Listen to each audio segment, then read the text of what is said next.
Šioje stotelėje jums noriu papasakoti apie lazdyną. Ar žinojote, jog lazdynas žydi?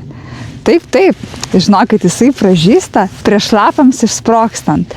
Tai yra vasario pabaigoje ar kovo pradžioje. Tačiau dėl šiltos žiemos šiais metais lazdynas nustebino ir pražydo itin anksti, jau vasario pradžioje. Bet dar tikiu, kad jums pavyks pamatyti šį nuostabų žydintį grožį.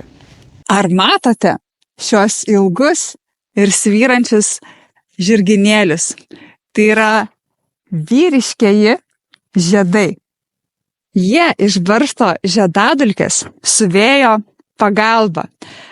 Todėl lazdynui yra nereikalingi nei bičių, nei kitų vabzdžių pagalba. Tačiau bitės tikrai labai džiaugiasi lazdynų žiedadulkėmis, nes jos yra vienas pirmųjų pavasario maistų šaltinių bitėms. O ar žinojate, kad lazdyno žirginėliai yra tinkami ir maistui?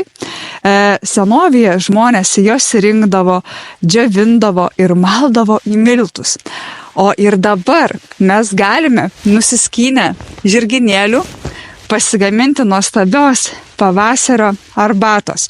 O jeigu padžiovinsime žirginėlius ir per naktį, o kitą dieną apliesime šokoladu, gausime tikrus, skanius, gamtinius saldainius.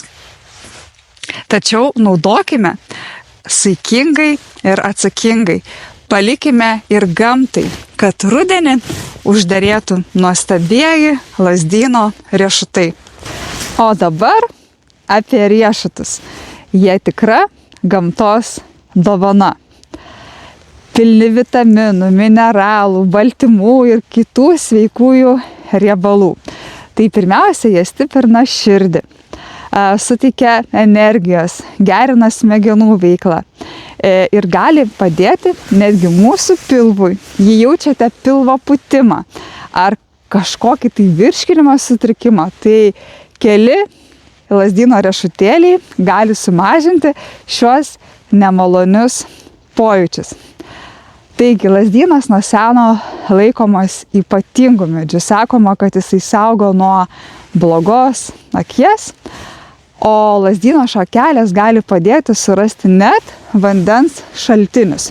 Lazdyno riešutą galima nešiotis ir kišenėje kaip amuletą.